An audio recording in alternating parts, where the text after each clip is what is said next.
Good morning and welcome to the August 21st, 2018 regular County Commission meeting. We have a quorum, so I'll call this meeting to order. If you'd please join me in a moment of silence.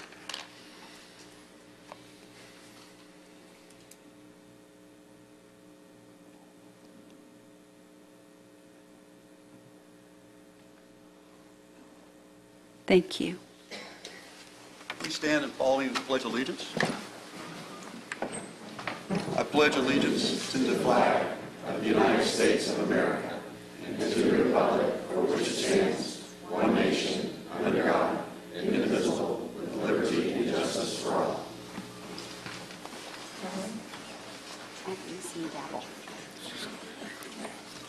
We have minutes for approval for August 2, 2018 and August 7, 2018. Do I have a motion to approve them? So moved.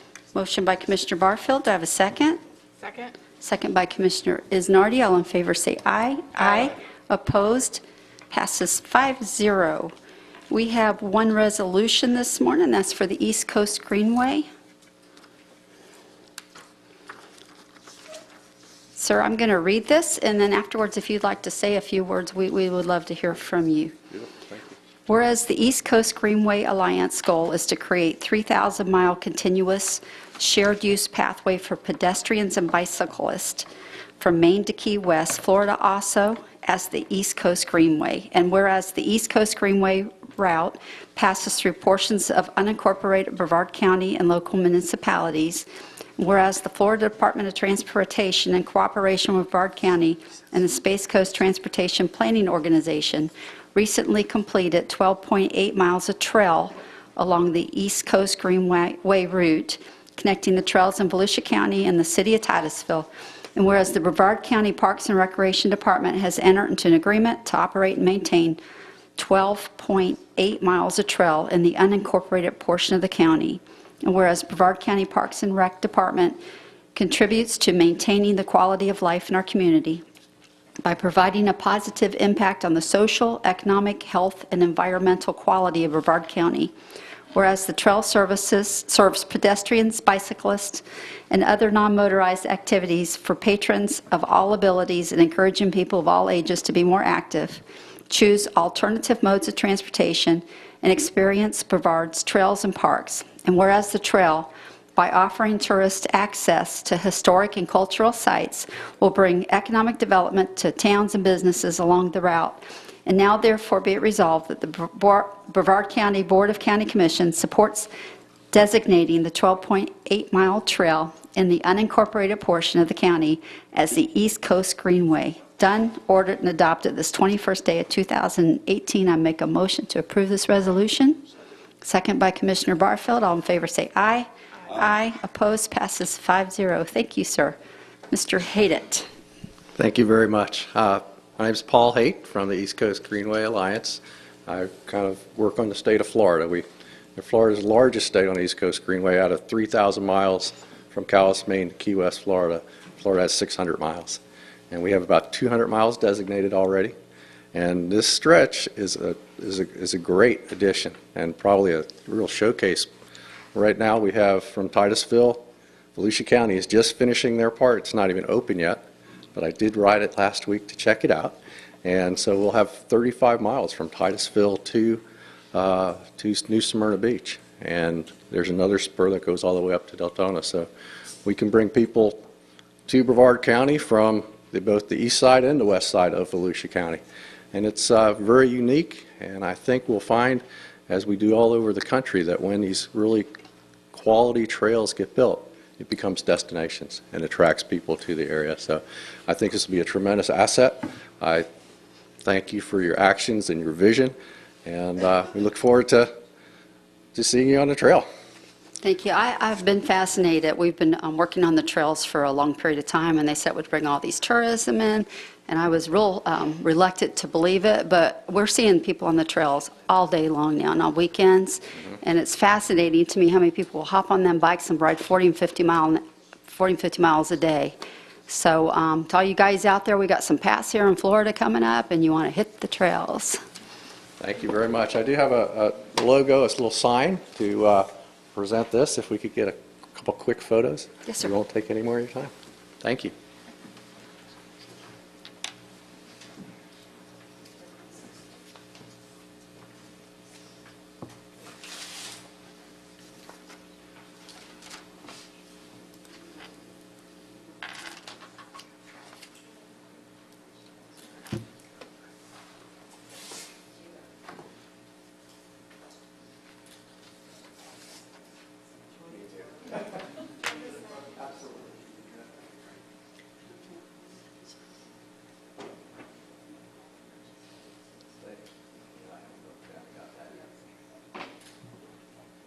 Thank you very much.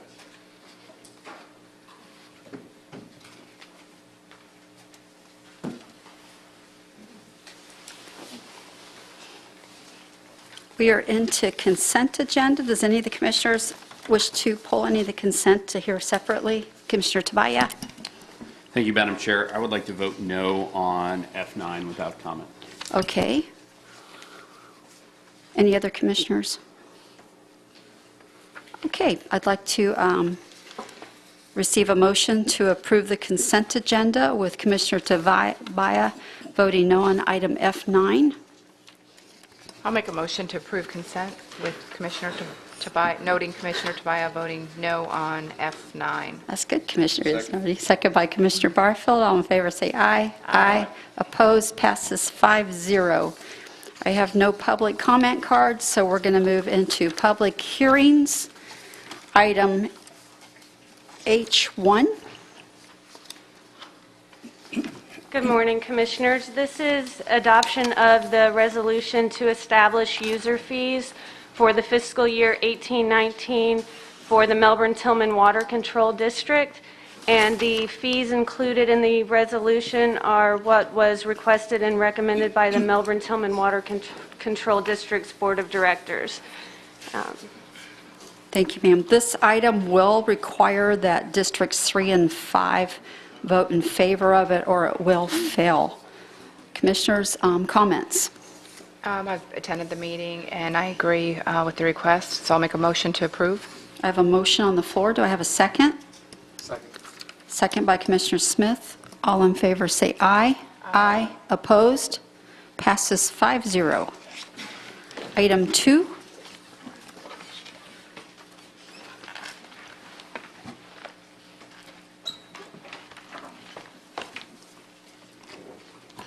Good morning. This is a petition to vacate a portion of an unused and unnamed right-of-way in Mims. It's a 30-foot wide right-of-way just north of Arancha Road. Extends about 540 feet north of Arancha. There are no objections to this request. The petitioner does own the land on both sides of the proposed vacating. Yes, sir, and I think it's great, too, in District 1. Can I receive a motion to approve? Motion by Commissioner Barfield. Do I have a second? Second. Second by Commissioner Isnardi. All in favor say aye. Aye. Opposed? Passes 5-0. Unfinished business, item I-1. Commissioners, this item is an item which was discussed in a couple of previous meetings well, it has to do with items that were discussed under board reports, and is related to the small area study that is going on for North Merritt Island. The proposed request for board consideration is to provide for funding or plans for funding to perform the drainage study which is recommended by the small area study for North Merritt Island. Basically, we're talking about from the Barge Canal north up to the NASA property. The total cost for which is currently estimated to be $450,000. If you recall, we had estimated possibly $300,000 in a previous discussion as an early on estimate. We've refined that, and we do expect that it would be more on the order of $450,000. There's extensive surveying work that's required to be done before the engineering efforts can be completed. We estimate that cost to be $150, and then the remainder engineering portion of it would be $300. We can do the surveying in advance of the engineering, and we would later on have to come back to the board for the engineering portion of it to get board authorization and to go through the process of selecting a consultant to do the engineering work. The source of funding for the $150,000 for the survey work would be proposed to come from the District 2 portion of the resurfacing funds, which are currently scheduled for next year. And by next year, I mean next fiscal year. And then perform that work and have it ready for the engineers to be able to take once we have the engineer on board. The remainder of the funds would come from stormwater funds for District 2 and to perform the engineering associated with that model. I think that concludes my summary, and if you have any questions, we have Virginia and Andy here to be able to answer questions, and myself, of course. Thank you. I do have 2 comment cards. Commission, would you like to make a comment before I call them? Okay, Robert Curry and Miss Darlene Hunt, you'll be next, ma'am.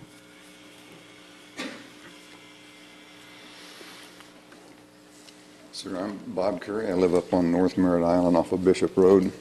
One of my concerns and considerations is, are the flood zone and drainage going to consider the private canals that run through private properties? Because currently where I live, our main outlet runs through Ron John's property, then it runs through a few other ex-Grove owners' property before it gets over to the county-maintained properties. When the FEMA designated, they've already changed my flood zoning, so I'm in a worse district and my flood insurance is going up. So it's very important to find out if drainage is going to improve, or I'm just going to get be the drainage of all the developments that are going in around me. Thank you, sir. Hopefully we'll answer that for you in conversation here in a few minutes. Okay. Thank you. Thank you. Ms. Hunt?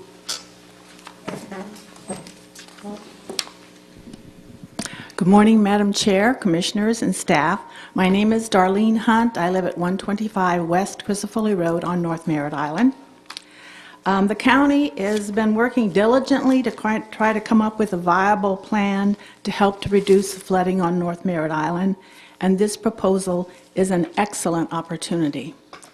By updating the FEMA stormwater model for North Merritt Island, everyone will be able to use the latest technology to pinpoint the flooding locations using state-of-the-art accuracy. It will allow developers and planners to create accurate drainage models, avoiding costly redesigns. The model would resolve disputes.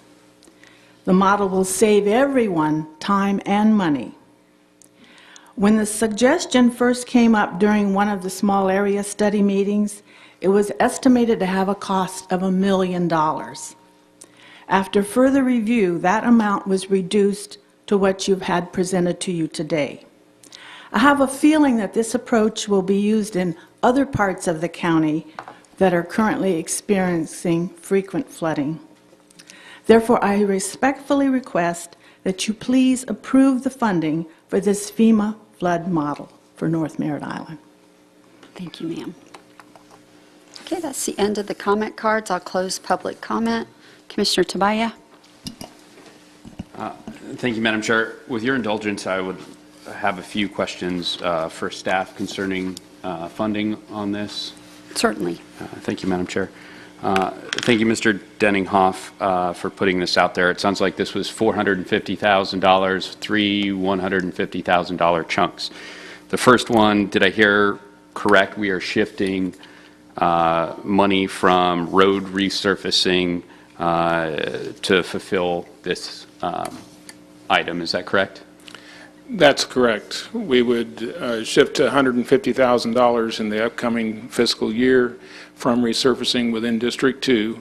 All the other districts would remain unchanged, and the subsequent years, what we would do is provide an increased level of funding from the MSTU towards resurfacing within District 2 to compensate for that. But it would be delayed 1 year, for $75,000 in 1 year, and for another $75,000, it would be delayed 2 years. So help me here about, is that 150,000, is that roughly a mile that will go without resurfacing? Is that a fair estimate, or slightly more? It'd be between a mile and mile and a half, depending on, it varies. Each road is, we have yet to discover the average road. We either are higher or lower.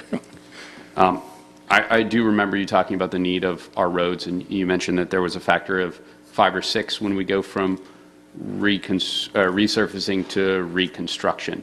In that particular county commission district, do we have roads that are on the edge of needing that resurfacing would work today, but a year from now we may need to reconstruct, thus costing taxpayers, a factor of 4 or 5 times more? If we sustained a reduced commitment to resurfacing, we would have that problem arise. I'm not aware of a road that is today couldn't take 1 year of delay. There are roads that already do need reconstruction or partially need reconstruction within District 2, but we wouldn't be resurfacing them anyway. We'd have them in the reconstruction list, which is we're also working on, but much more slowly. Thank you. Okay, moving on to the second $150,000, and I may switch this one over to natural resources. It appears as though this money would go to a denutrification project, Merritt Island Ridge 2B. We would partially but not fully fund that. Can you tell me if we were to shift these funds from that project into this study, about how many additional pounds of nitrogen or phosphorus would we expect to see in the Indian River Lagoon?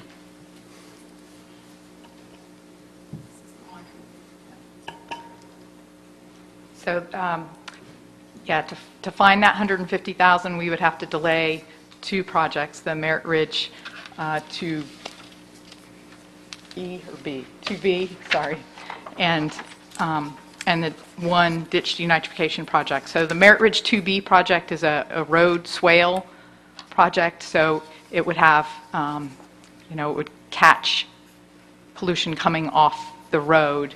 We haven't quantified that, but those are usually fairly small projects, but they're also inexpensive, relatively inexpensive and quick to implement, so that's why we had it in the budget. And the ditch denitrification funding, there were 9 projects proposed for next year, so this would drop the funding to 8 of those, and they reduce loading to the lagoon about 1,000 pounds of nitrogen apiece per year. Okay, thank you for that answer. So we're expecting at least, if we were to shift this, at least an extra 1,000 pounds from one of the 2 projects, and we don't have that. I understand this is probably hard to quantify, an unquantifiable amount for the other one. Is that fair? Yes. Okay, thank you so much for that answer. And I'm going to bounce this one back to Mr. Denninghoff. Help me with a third $150,000. Do we have a source identified where you expect, and I understand that's not immediate, that's down the down the road. Do we have an area where that potential $150,000 would come? Yes, that's going to come from stormwater funds as well, and so there'd be an associated delay to a couple of more projects. I think Virginia has the information on those if you'd like. Okay. The same question, Yeah. Ms. Barker, can you let us know, A, what projects those are, and B, the amount of nitrogen or phosphorus that additionally would go into the lagoon, because we don't jump on these projects in short order. So neither of those projects for FY20 are designed yet, so that's why we don't have load estimates yet. The Merritt Ridge 2E project would be a small stormwater pond, so it would have probably, more benefit than the swale project, less benefit than a denitrification project.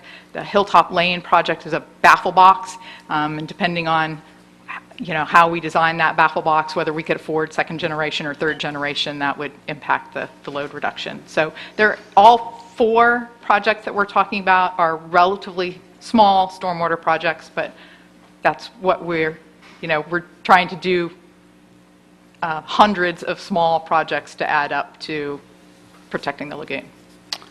Thank you so much for your continued work doing that and answering the questions. Thank you for your indulgence, Madam Chair. Thank you, sir. Commissioner Barfield? Yeah, I think we all are aware of the situation in North Merritt Island. We have had so many different, well, first we go back to Hurricane Matthew,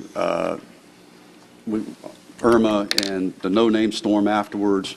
We've had people, their homes are flooding, not just flooding, but not flooding for a long period of time. And meanwhile, we're putting in new developments.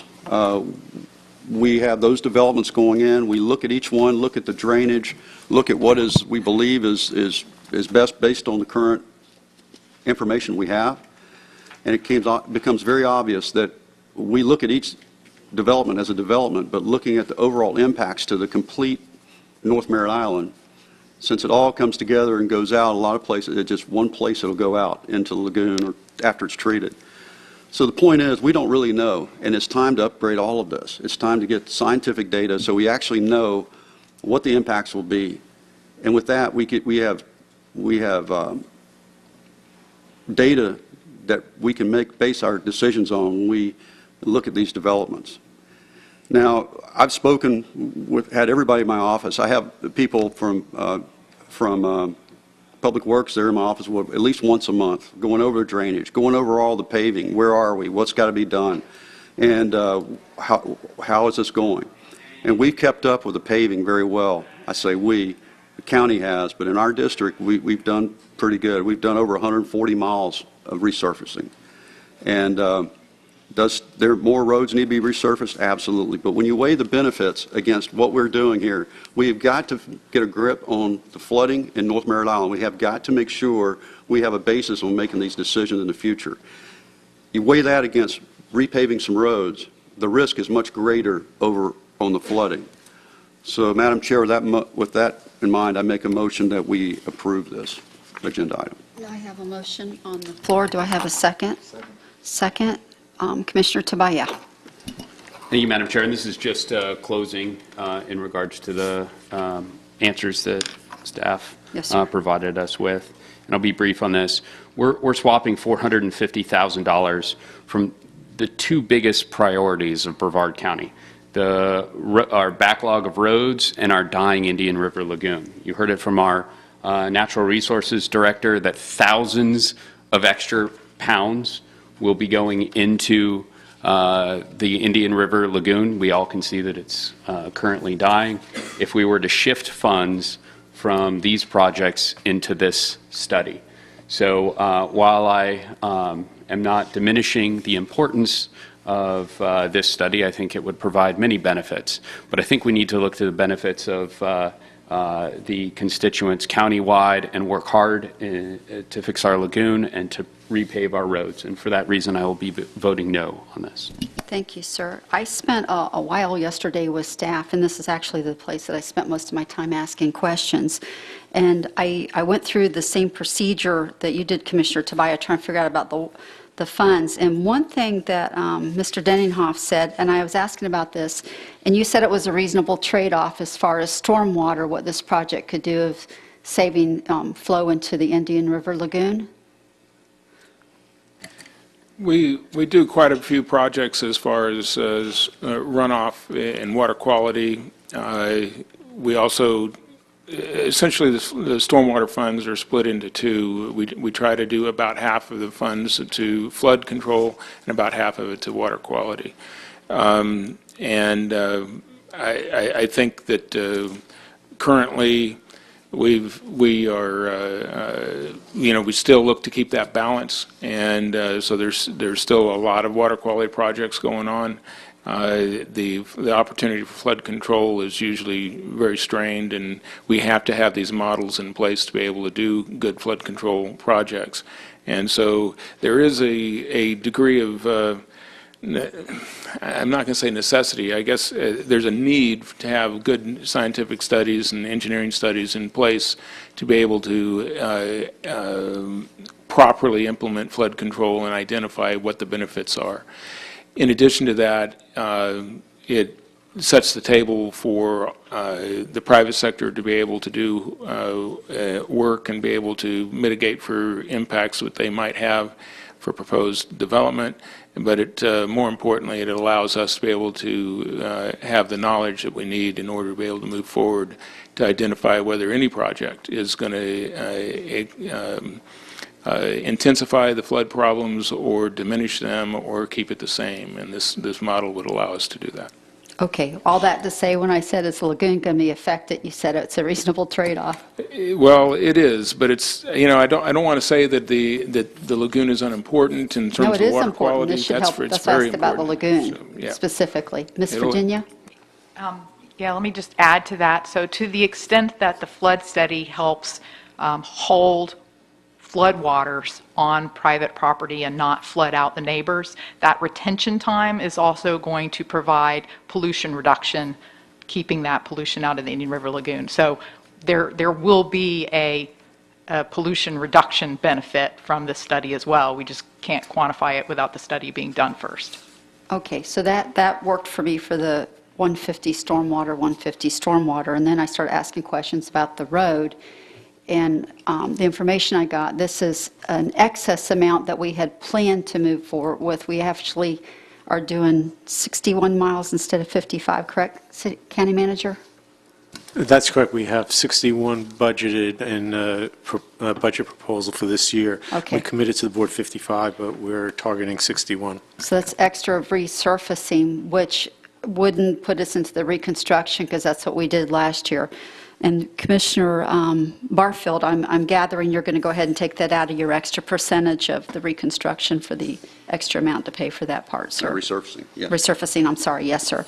So it seems like that part's okay. We're not harming the lagoon. I think it's going to have a benefit from this also.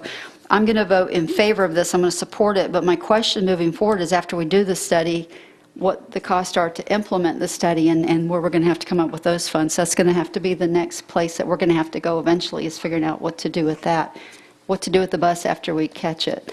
Commissioner Barfield. I'd just like to make one little point. The primary responsibility is of the county is public safety, public health and safety. And then we have a conundrum here because do you balance the public safety against long-term on the lagoon? And there's not a right answer. But the fact is, we do know that we have destruction going on in homes. We have the upheaval of flooding homes, and it's happening over and over again. So at this point, I just believe we have to make that decision of priorities. We've always talked about priorities. Our priority has to be to the public safety at this point of our neighbors. Commissioner Isnardi. Yeah, I have a question. Is there anywhere else, maybe this is a question for the manager, but is there anywhere else where we could get some of these funds? I'm not as concerned actually about the resurfacing if you're telling me these roads aren't going to get into a reconstruction stage in a year. I'm more concerned about the stormwater projects, but I'm not opposed to this either, but I understand, and I think, we often, and I don't think it's anybody's fault, because I think it's more of a product of how we behave as commissioners, maybe not this commission, but maybe past commissions, is that, Merritt Island is part of the county, and so rather than take the whole chunk of money from one district only, can we find it somewhere else in the budget, or share the pain mutually, because I think that this FEMA flood plan is absolutely necessary, not just for future development, but more for the projects that we also do in the county, because we want to make sure that any improvements we make out there, we're being responsible to the runoff into the lagoon to prevent flooding in people's homes and that sort of thing. So is there any other possible place we could look for even half of the 300,000 or maybe even the whole amount in the budget as opposed to take it completely out of District 2? The commission always has that, ability. The most likely place would be general fund, and the first place I would think the board would look at would be you just pull that money from reserves. We've submitted the budget proposal that we have. It does have an increase in reserves that we had from last year, but that's the most likely place. Staff did look in terms of LOGT, gas tax. We evaluated all the potential options. That's why we put this request the way we did in front of the board. But obviously, it would be up to the board to determine if the priorities that we've set in the existing budget proposal are the appropriate ones. But if you wanted to look somewhere, I would say that would be the area that you would look at first. Can I ask a quick question? How much do we have this year budgeted extra in reserves? I don't recall. Approximately, it doesn't have to. We actually increased the amount of the reserve by over 1.25 million, which we put into a restricted reserve that dealt with the concerns about paying for the school board for sheltering services in the event of a hurricane. Beyond that, the reserve amount went up, although the percentage of our reserve is still above the 10%, which is what the board policy is. That actual dollar amount went up, but the percentage, other than the money that we just put into that restricted reserve, actually went down slightly on a percentage basis because, of course, the budget, it's a percentage of the budget that's being proposed. And I don't know, Jill, if you have any more you can add to that. So the proposed budget increases the operating reserves by, sorry, I just had it here, 263,000. That puts us at 10.17% of the operating revenues, which of course our goal is to be at 10% of the operating revenues. Thank you. And maybe it's something we look at. Obviously, making huge changes now is probably not the right time, but as opposed to delaying any stormwater projects in Merritt Island, maybe throughout the year we look at ways to try to get those projects back in place so we're not delaying 2 years. Commissioners Nardi, I appreciate that. Let me tell you why. We have massive amounts of flooding problems in District 1. They told me 1 and 2 is the big problem area. And right now, we've been working through Wendover Farms, Canaveral Groves, Port St. John. We have terrible water runoff. So if we do that, since you're considering that, I would also ask that maybe we consider throwing some funds to District 1 to help with some of the Port St. John issues. Their houses and driveways, and they're just underwater. Yeah, and I could list probably 5 areas that we still to this day, at least once or twice a week, go out to where we have flooding on the beach and everywhere else. So yeah. I don't mean on the beach literally, I meant on beachside. So I mean, everybody has their flooding issues, but I think by far Commissioner Barfield's district, Merritt Island, is the worst. District 1's just as bad. You can ask Andy. We have the same type. We had big meetings. I mean, We're going to we put you on have this. No, I'm just terrible flooding problems up there in some areas, like Merritt Island does. Yeah, we had sewage in people's houses too. We Because did of the too, backup. yeah. But they're whole specific areas with problems like this, and I was asking about this at the time, so I was actually trying to think of a creative way to move funds over later also, but if we perhaps that's have the why the ability to county- do that, it would be great. And perhaps that's why the county decided to go straight to District 2's funding for that reason, because we all would have our hand out saying, please, fund my district, and that's okay. But again, I think we need to start thinking more collectively as a county as opposed to districts, where the needs should always go to where they're most needed first. Not just for stormwater, but for roads, for everything else. But maybe that's something we can do in the future. Commissioner Smith?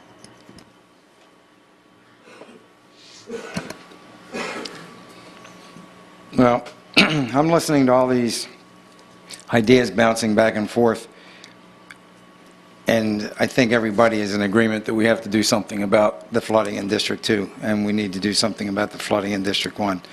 So, as always, the question comes down to how are we going to pay for it? So, my suggestion would be that perhaps we just move forward at this point and fund the first $150,000 because we know where that would come from. And that would give us time to look at our budget, to look at our other districts, where we might be able to come up with some other monies,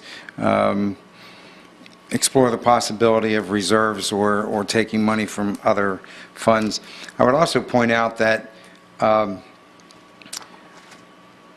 we don't really know how much money we have coming in this coming year and the next year for the lagoon. As everybody knows, the lagoon's near and dear to my heart. But I look at the total monies, and we had anticipated about $30 million a year to $33 million a year, which over 10 years would be $300 million. Well, the first year we took in over $40 million, so that's kind of like a bonus. So I'm thinking the bonus will continue, particularly in light of the fact that we have USSSA in gear now, and they're kicking butt out there. They're bringing an awful lot of people in. That's going to increase the sales taxes coming into the county. So I would anticipate that $40 million will expand as well. So my idea right now would be, let's fund the first 150, and then as we move forward next year, we can look at the other 300,000, and we'll have a better idea where we might be able to find that money from. Okay.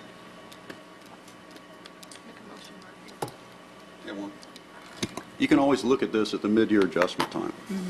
That's very possible. And with that, I'll call the question.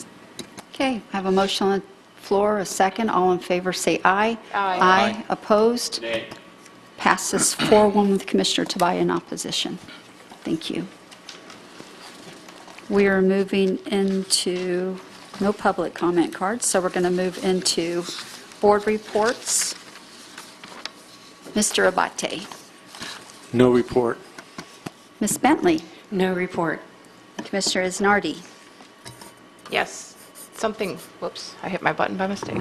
I know this is a matter that we've discussed before, both with our manager and, up grumbling at the dais here, and a couple of times we mentioned it during other meetings, and this is no attack on our IT department or anything like that. But I think, I'll just state my opinion, I think Novus is useless. I mean, to put it bluntly. I'm pretty tech savvy. I mean, I used to purchase and I used to work for a computer company, so it's not for lack of knowledge. I just don't find it very user-friendly. I find that while we can muddle through and on a couple of the things that we've gotten onto the agenda, it takes a lot of staff time, and it takes a lot of follow-up, and it takes, our office contacting Sally and saying, did you get this? And we have to check off this and sign off on that. And I think for the amount of additional staff time, and that's quantifiable financially, I don't think it's worth it. And, if you could look at this dais, and I think one person has Novus up here, and it's because somebody in their staff come and set it up, because that other commissioner was frustrated with it too. We have Adobe up here. I'm on the website. We have one book, with the printed agenda, and I just, I don't know how commission feels about it. I know there has been an exorbitant amount of Brevard County staff that complain about it, and I promised them, and I promised myself that I would bring it up during meeting, and I wanted to get the take on how the rest of the commission felt about it. Because if I've got people that work for the county complaining to me, and they're not coming to me saying I can't go to my boss or I can't go to my supervisor. It's just, I think, just a mutual feeling that we're unhappy with the software, and it's probably something we had to try out before we realized that it wasn't as user-friendly or efficient as we maybe thought it was going to be in the beginning. But I don't know. I wanted to get Commission's thoughts on it. And Thank you. I use Adobe myself. I'm used to it. County Manager, what's your weigh in on this? Is there a lot of cost to leave Novus, or why are we using it? Or Well, it took probably 6 to 9 months once we started that process to get it implemented. I will tell you that IT staff is already looking at alternatives. Novus was purchased by a larger company that had similar software. I can tell you that the IT director has been in direct contact with the CEO of that company to explore alternatives to that other software and whether we can transition to it. And I do know that he was in the process of contacting key stakeholders, including commission staff, to go through a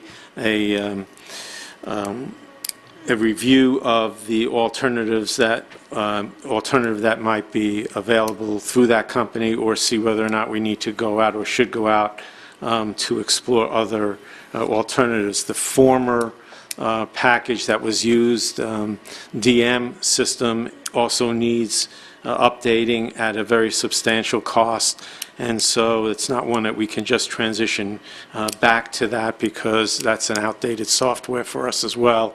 And I'd be happy to have Mr. McKnight come up and give you additional information if the board would like that. But staff is looking, and he is looking at alternatives to the current Novus product as we speak.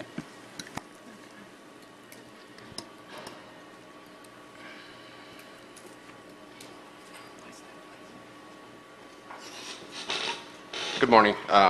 Granicus is the company that purchased Nova Solutions. Nova Solutions has had its difficulties, and we have had some delays with Nova Solutions returning some of our requests.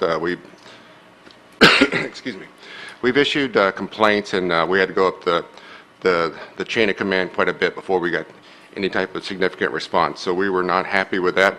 We were also looking in some issues that Commissioner Barfield reported, and also the county manager. But that's also been complicated with the acquisition from Granicus, because with Granicus they have at least 2 other agenda-type software packages. So our perception is that they're going to put their support toward one package, not all 3. So what we're trying to do is get a solid answer from Granicus which direction you're going, because we don't expect them to go in all 3 directions. We also see it as an opportunity to maybe get a better package and to migrate into that package, rather than having a migration process, rather than a complete, cut ties and go into something totally different. So we don't know exactly what they're doing right now. They're in a state of flux as not a new company, but a company with all these new applications. And I don't know that they know exactly where they're going yet, but we have a strong perception that they're going to go with the original Granicus solution for agenda software. And see, that doesn't give, I understand your explanation and you're doing everything you can, but that doesn't give me a whole lot of comfort saying that, we're not sure where they're going and they're not returning our calls. I mean, even if they navigate towards one major, or toward the original, I mean, are we going to have the support? And that's concerning to me, because if you look at what it costs for software, and it costs for maintenance, and it costs for the license, I mean, we would be better served hiring a person or 2 to handle the stuff that comes from offices to get placed on the agenda. I mean, if that was, because I know that was a big part of, trying to make the process easier for getting things on the agenda, which actually doesn't, because if we're following up with phone calls and we're having to make sure things are signed off, and we can't log in, and we don't see the attachment, and then Sally's got to sign off, and it sort of, again, creates more time that staff is spending on that. Well, that's why we wanted to give a presentation to the commissioners with the Granicus application. That's what we're trying to coordinate now.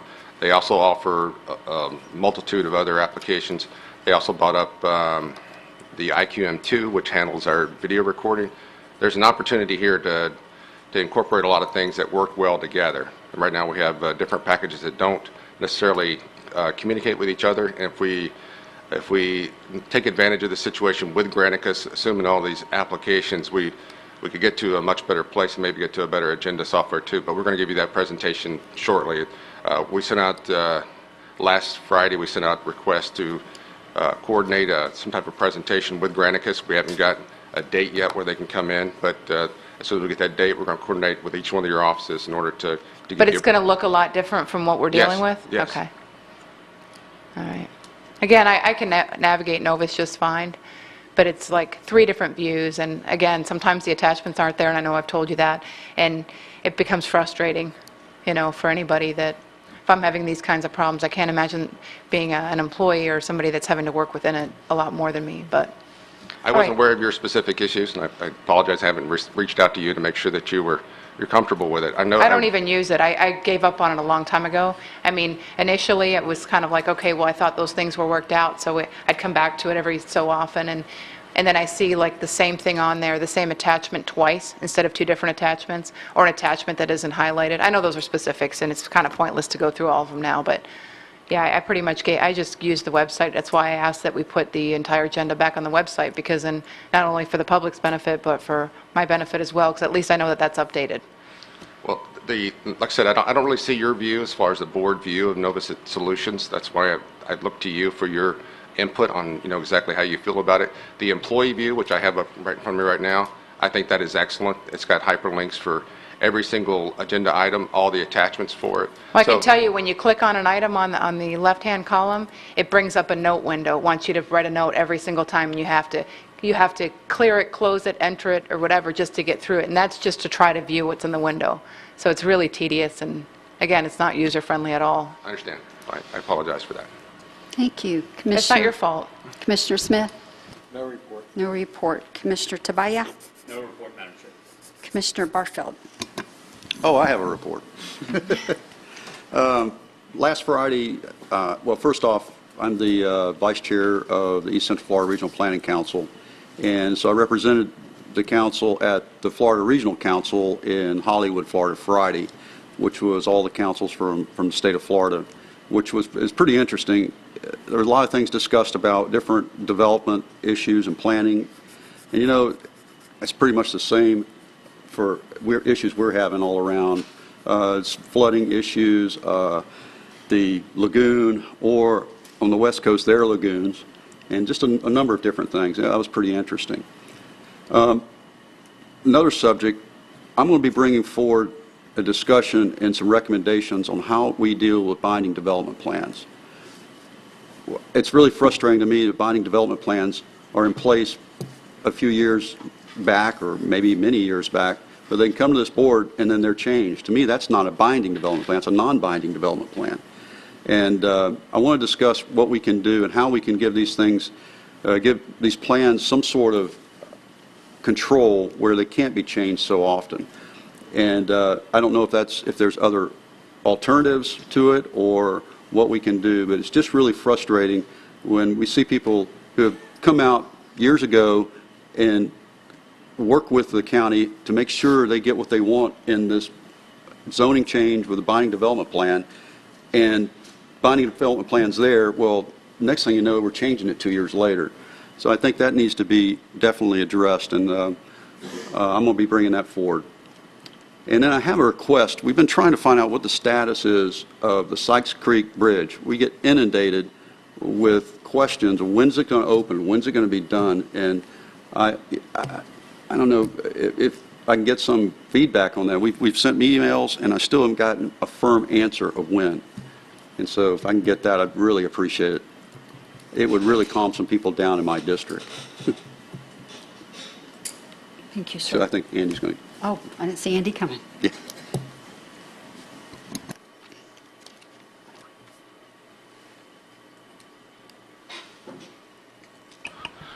Thank you for asking.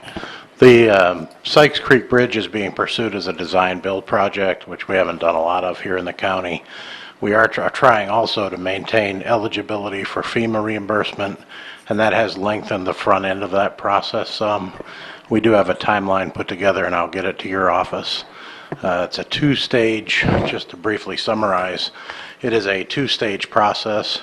The first stage is to secure a consultant, which has to be an RFP. We can't use continuing consultants for that to maintain eligibility for federal funding. So the first stage is to go out and do a design criteria package, which is approximately a 30% construction plan set, and initiate the permit process.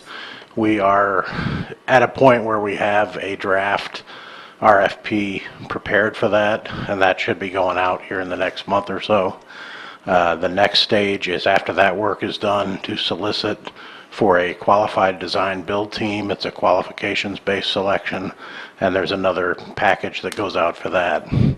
Then once that is done, the design builder can be brought in on the team, and they would finish the plans and the permitting and do the construction work. So it looks to me we're talking, what, another year? For construction completion, yes. Wow. So it's 2 years since Irma. So, okay, if that's what it is, but Yeah. I just know it's frustrating. I understand your frustration, and I understand the wheels turn much slower than we'd all like for them to turn. But Yes, they do. if we can go faster, if we don't maintain eligibility for FEMA reimbursement, the reimbursement about is in the neighborhood of $3 million. Okay. So I think it's worthwhile to spend that time and maintain that eligibility. So, Okay. All right, thank you. thank you. And that's the end of my report. Thank you, sir. I was able to go to a regional resiliency meeting yesterday over in the Posey Room, and I got a really good education on a couple things I wanted to share with you guys, because I didn't know them. You might have already known about this, but whenever we own a sewer system or the runoff, we have the full responsibility to maintain it. We don't have a responsibility to do upgrades, though. So whenever we do an upgrade, we then are taking on the responsibility to maintain upgrades, which are all fine, but we need to maybe weigh that because it'll become the county's responsibility, which is ultimately taxpayers. So I just wanted to give you all that information because I didn't know that before. I just thought we were kind of responsible for all of it, but just maintenance, but not upgrades on systems as we're thinking about things and items moving forward. I want to give a shout out to the women's professional softball team Pride. They won the national championships yesterday, and that's one of our home teams here in Vieira. Very proud of them. It's the first time they've won it. They've been runners-up every other year, but they won it this time. And the women's baseball World Cup is beginning tomorrow here in our own county of Brevard, and that's very exciting. I think we're going to see a lot of people from all over the world here, and I just want to give a shout-out to that, and very proud of them. And on that, that's all I have. I'll close the meeting. The opinions expressed by any member of the public during any period of public comment do not necessarily reflect the views or opinions of the Board of County Commissioners of Brevard County, Florida, Space Coast Government Television, or the program sponsor, and are solely those of the presenter. The Board of County Commissioners of Brevard County, Florida, Space Coast Government Television, and the program sponsor hereby expressly disclaim any and all responsibility or liability for any defamatory or slanderous statements expressed by any member of the public during any such period.